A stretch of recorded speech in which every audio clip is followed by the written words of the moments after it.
Hey guys, Caden Wakeham here from BJ Robotics, and we are Team 33249A Alpha and Omega. Today we're going to be doing an explanation video on our new bot that we're going to be bringing to our first tournament and maybe a few more. Let's get into it. So to start us off, we built a 360 RPM 8-wheel drive, and that is built out of all aluminum pieces. I'm pretty sure it is 30 holes long, and we left the front wheel open and braced it across with standoff support using box screws across there. So that's nice. We did a screw joint that goes across there, so that helps our drivetrain stay strong and smooth.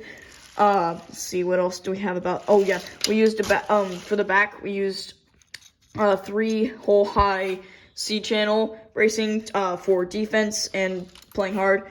We also braced that with standoff supports that keep the drivetrain sturdy.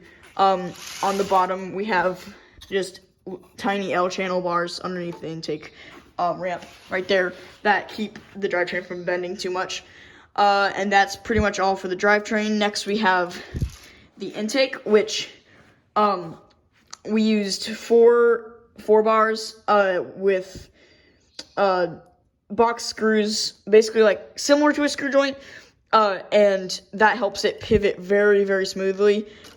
We have more of an angle here on this, so these two are not parallel. We tried that at first, but realized that the angle does not help the tri-ball go into the robot super smooth. So this angle that we got from Ace helps the tri-ball come in here better. We used 600 RPM motors on the intake as well, and sprockets with rubber bands on it. At first we thought we were going to be using the flex wheels, half-cut flex wheels on there, but we realized that the intake actually the rubber band intake helps it intake the trebles a lot smoother, so that's why I went with that. We started out by thinking that we were going to be putting 2 motors on, but we didn't need as much power as we thought. And oh yeah, one thing on the drivetrain, we did 4-motor drive and not 6-motor drive, which gave us extra motors for the Kata / slapper. And so we used high strength as well for the rubber band intake to keep it nice and sturdy when playing defense or when bots are ramming into us. We used this to keep the chain nice and loose so it doesn't break off if it's too tight or something.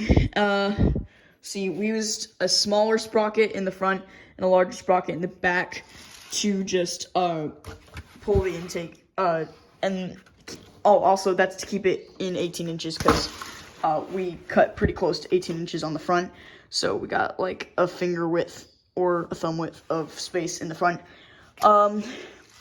That's almost all for the intake. We have the main part about it is we have the thick polycarb in the top. So that's to keep bots from jamming anything into our rubber band so they don't snap. We use really long standoff supports on the top to keep everything together. And then boxed it with some spacers and standoffs from the top right there.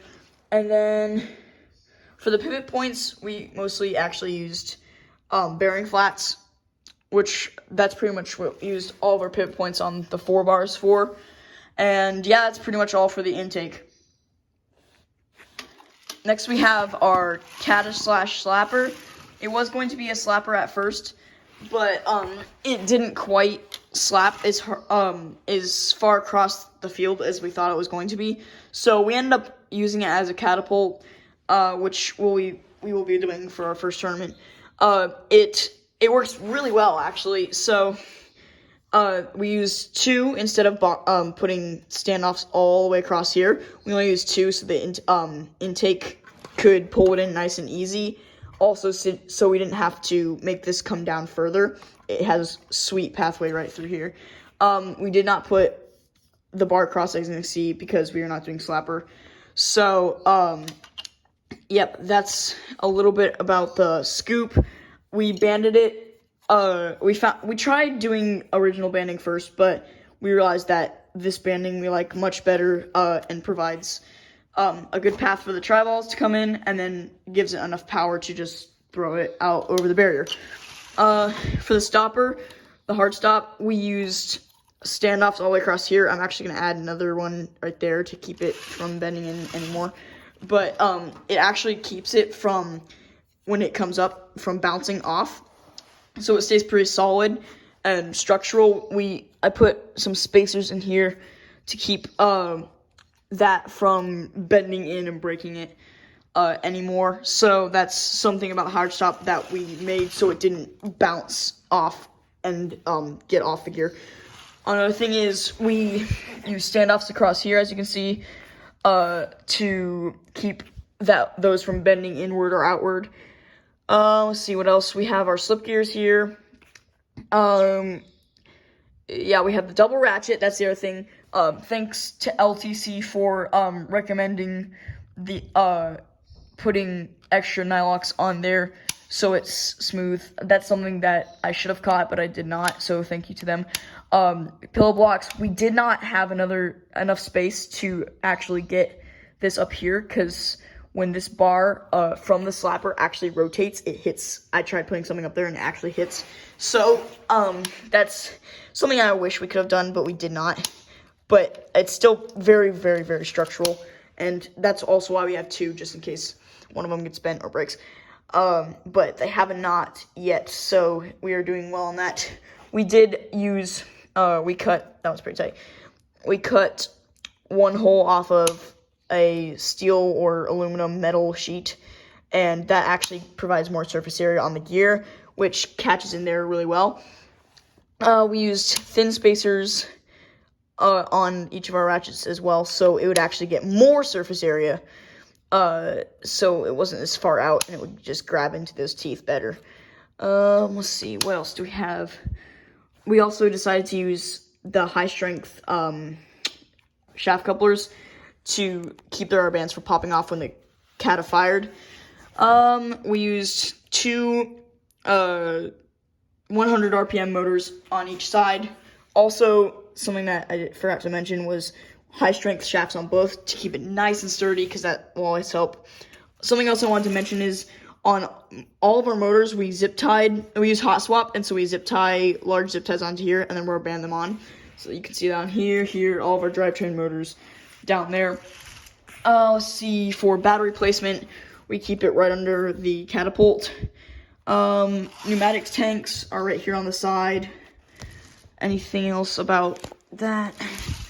Keep our radio right here. Probably need to screw that in a little bit tighter, but the arm, one thing about the arm, this will eventually, we're still working on it, but we use a single acting piston on this. This comes down and actually pulls tri-balls out of the match load zone for autonomous bonus. And so that will be helpful. We were going to do elevation, but we were back heavy, and so that did not pay off much. So that's something we need to consider on our next robot for elevation. As you can see here, we didn't finish alpha, so that's funny. But on the wings, these are very strong. I'm not quite, I need to make some modifications to that, but we use double acting, as you can see here. And these actually, if I show you the other one, because the other one's actually completely done, this one is very strong, and it can push a lot of tri-balls in compared to a lot of other teams. So that pops out. We didn't use locks because of how we had our setup here. Wish we would have done a little bit differently on that, but all worked out, and we got that to work pretty well. So pivot point is nice and strong. We boxed it underneath there. Made sure to put a nut right there with spacer. And we actually used a shaft coupler because we didn't have the piston nuts that go onto that, and a nylock right there. So yeah, that's nice. Then let's see, what else did I forget to mention about Max? Other than that, other than the brain placement right here, as you can see, it's a little bit of a mess. Could have done neither job on that, but it works out well for us, so we just did that.